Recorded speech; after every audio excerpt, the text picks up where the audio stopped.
Hello friends, welcome to another video. നമ്മളിപ്പോൾ ഈവനിങ്ങിൽ യാത്രക്കിടയിലോ എന്തെങ്കിലും ഒരു തട്ടുകടയുടെ ഫ്രണ്ടിൽ നിർത്തുകയാണെങ്കിൽ നമുക്ക് ആദ്യം മനസ്സിൽ വരുന്ന ഒരു സ്നാക്കാണ് മുളക് ബജി. അതിൻ്റെ കൂടെ നല്ല മുളക് ചമ്മന്തിയും കൂടെ ആയാൽ വളരെ ടേസ്റ്റ്ഫുൾ ആയിരിക്കും. അപ്പം നമുക്കിന്ന് മുളക് ബജി എങ്ങനെയാണ് തട്ടുകട സ്റ്റൈലിൽ ഉണ്ടാക്കുന്നതെന്ന് നോക്കാം. അപ്പോൾ അതിനുവേണ്ടി ഞാൻ കുറച്ച് കടലമാവെന്നാണ് ബേസൻ ഫ്ലോർ അതെടുത്ത് വെച്ചിട്ടുണ്ട്. ഞാൻ 2 കപ്പിന് ഒരു 1/2 കപ്പ് അരിപ്പൊടി ഇട്ടാണ് ഉണ്ടാക്കുന്നത്, ആ ടേസ്റ്റ് കിട്ടാൻ വേണ്ടി. അത് നമ്മൾ എത്ര കൂടുതൽ എടുക്കുകയാണെങ്കിൽ അതിനനുസരിച്ച് ആഡ് ചെയ്താൽ മതി. ഞാൻ 2 കപ്പാണ് എടുക്കുന്നത്. 2 കപ്പിന് ഒരു 1/2 കപ്പ് ബേസൻ ഫ്ലോറും എടുത്തിട്ടുണ്ട്. അതിനകത്തേക്ക് എനിക്ക് വേണ്ടി ശക്കലം ഒരു 1/2 teaspoon Kashmiri chilli powder, colour കിട്ടാൻ വേണ്ടി ശക്കലം മഞ്ഞൾപ്പൊടി, ആവശ്യത്തിനുള്ള ഉപ്പ്, പിന്നെ ഒരു ശക്കലം സോഡാപ്പൊടി, ഒരു നല്ല സോഫ്റ്റ്നെസ് കിട്ടാൻ വേണ്ടി ശക്കല സോഡാപ്പൊടി. അത് ഓപ്ഷണലാണ്, കംപ്ലീറ്റ്ലി ഓപ്ഷണലാണ്. നിങ്ങൾക്ക് സോഡാപ്പൊടി വേണ്ടെങ്കിൽ ചേർക്കുക.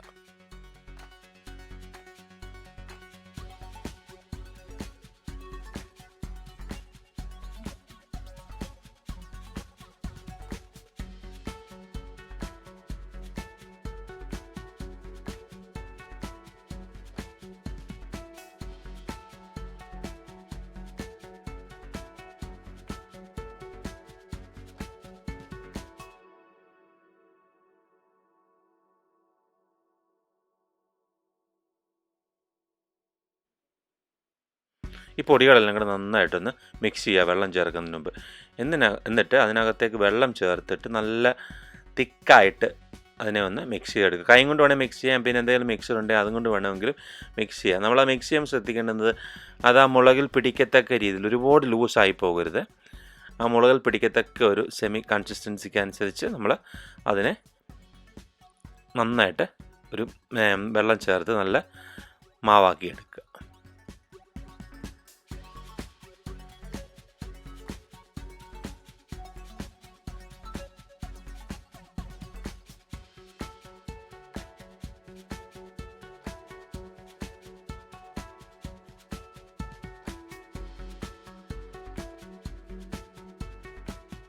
ഒരു പാത്രത്തിലേക്ക് കുറച്ച് എണ്ണ വെച്ച് നന്നായിട്ട് തിളച്ച് കഴിയുമ്പോൾ മീഡിയം ഫ്ലെയിമിലാക്കിയിട്ട് നമ്മൾ മാവാക്കി വെച്ചിരിക്കുന്ന മാവിനകത്തേക്ക് മുക്കി മുളക് ഓരോന്നോരോന്നായിട്ട് ഇടുക. എന്നിട്ട് ഒരു മീഡിയം ഫ്ലെയിമിൽ ഇട്ടിട്ട് ഇതിനെ വറുത്തെടുക്കുക. ഒരു 3-4 മിനിറ്റ് എടുക്കത്തുള്ളൂ വറുത്തെടുക്കാൻ.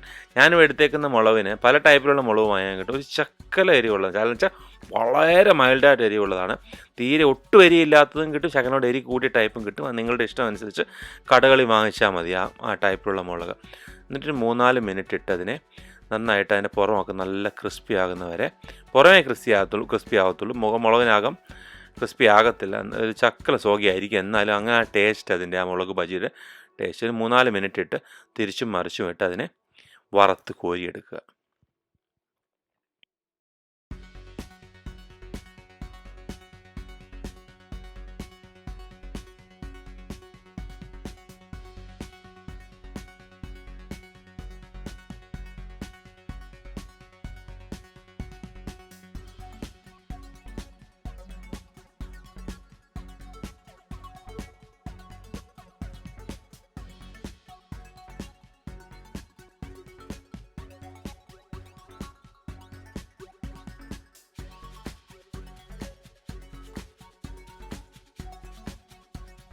ഇപ്പം നമ്മളുടെ മുളക് ബജി റെഡി ആയിട്ടുണ്ട്. അപ്പം ഇനി നമുക്ക് എങ്ങനെയാണ് ആ ചട്നി ഉണ്ടാക്കുന്നത് നോക്കാം. മുളക് ചട്നി, ആ തട്ടുകടയിൽ കിട്ടുന്ന ടൈപ്പ് മുളക് ചട്നി.